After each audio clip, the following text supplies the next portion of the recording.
got the whole shadow. How about that? All right. This is what she Being told me. around you, so you influenced her. Yep. You gonna break down those walls of shyness around me eventually. But some guy she was dating, and this was like last year, he was eating her out, and I don't know exactly what he was doing, but he was drooling a lot. He was like, "Damn, girl, you wet." He was just slurping away, but like, there's a difference between the wetness coming from the yoni and you just drooling. And so she's like, "You just drooling all over me."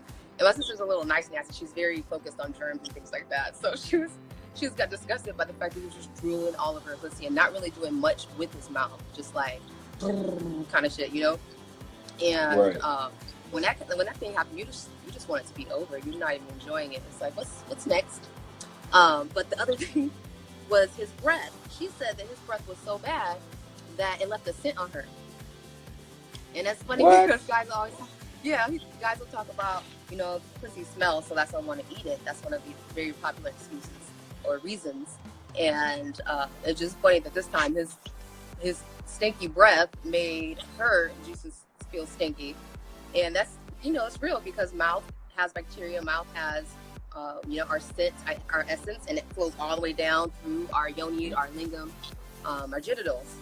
Right. So, yeah, I just want to share that funny story because I've never heard any story about some guy's breath so bad that it made you smell. Need some mints. That's right. That's a new one. That's a new one for me. How did they get that far though? With his breath smelling like that? How did they even? Right? Did you kiss him? I think she didn't kiss him that much either. I think that was kind of like a thing. And like I've done it before where it's like you go through the motions of sex, you see where it's gonna go, but you're not enjoying every step of it. You're just kind of like, okay, let's see what's next, see if this is good. So you kind of go on this exploration, which is not bad, but I mean, it's bad when you have this whole experience where it wasn't pleasurable and you also didn't share that it wasn't pleasurable. So then neither one of you really, you know, grew from the experience. Because now he probably thought he was, you know, being the best, you know, like throwing it down, and you have nothing to say but complaints. But they're only to yourself or to somebody else, but never to the actual person that needs that information, needs to grow. Right. But what are your feelings on cunnilingus? Hi, Shofar. You can talk. I'm just waving. I am what would be considered a cunnilingus connoisseur. Yeah. Sure. Okay. Yeah, I love it. I love it, but I love pleasing my partner. So, like, I'm into whatever. Like, it doesn't take a lot for me.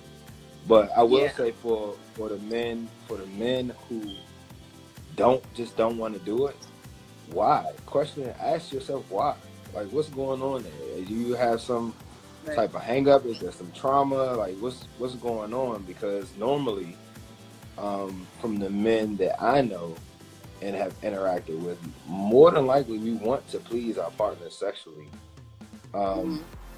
Outside of just being young, like I remember in high school, like guys would talk about, I'm not doing that.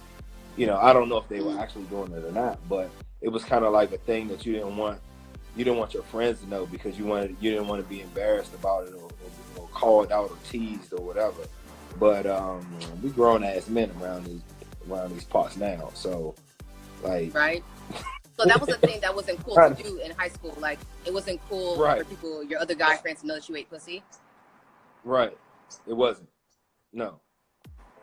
And you know, I guess coming from the same standpoint, it wouldn't be the same with girls. Like when we were in high school, like if you sucked dick, it was also a bad thing, but it was more of a slut shaming kind of thing. Like, oh, you suck dick. Right. Versus like with men, it's like I can't really connect with it because I didn't even know about that. Like it was a bad thing. I always thought that it was just a selfish thing. Like it was just kind of, you know, I'm here to get my pleasure.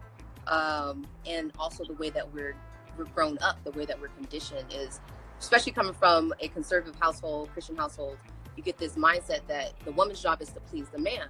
And that includes sucking his dick because there was this underlying like low-key shame for women, partners in particular, wives and girlfriends who didn't suck dick. So it's like, how do you fully please your man and you don't do that?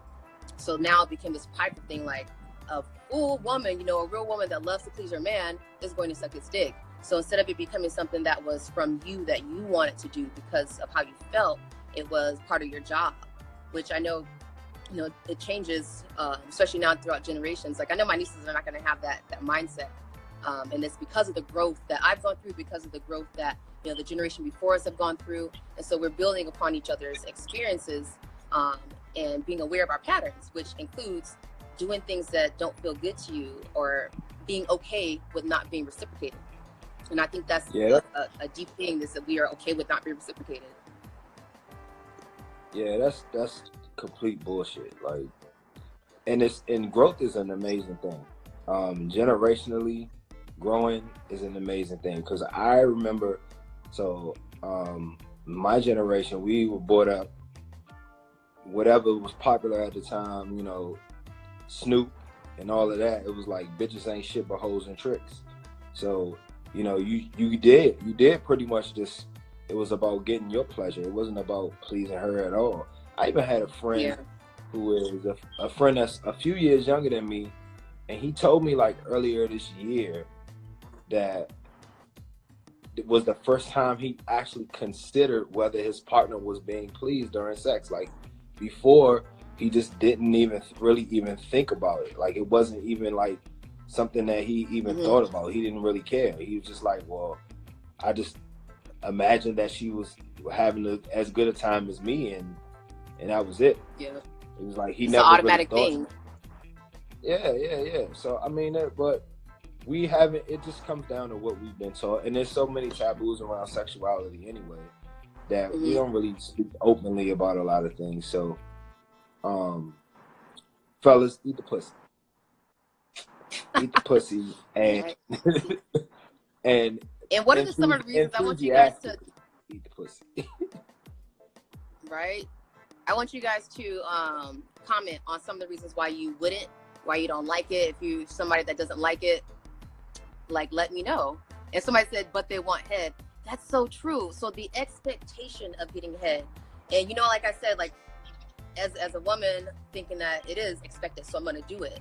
And because I love you, because I care about you, I want you to be pleased. But men, it's not the same. Obviously, it's not all men, right? We're talking about the men that we've been with or experienced that don't get head, that don't reciprocate. So when you don't have the automatic, like thing to like want to give it back, like, oh, that felt good, like I want to give it back to you, I want to, you know, share this experience with you. Instead, it's like, oh, that felt good, like, okay, jump on his dick, like.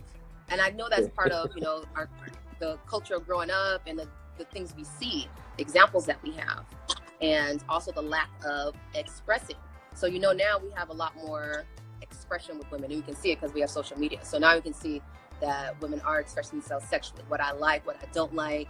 And because of that, we are going to get better sex. We're going to tolerate less of those experiences, or less people in our lives that don't want to contribute automatically. And that's something I don't want to ask for. Asking for it as far as letting it be known that I like it, yes. But if I have to continually ask to get reciprocated, that's not something that I don't think anybody wants to do. You want to feel wanted. I want you to like look hungry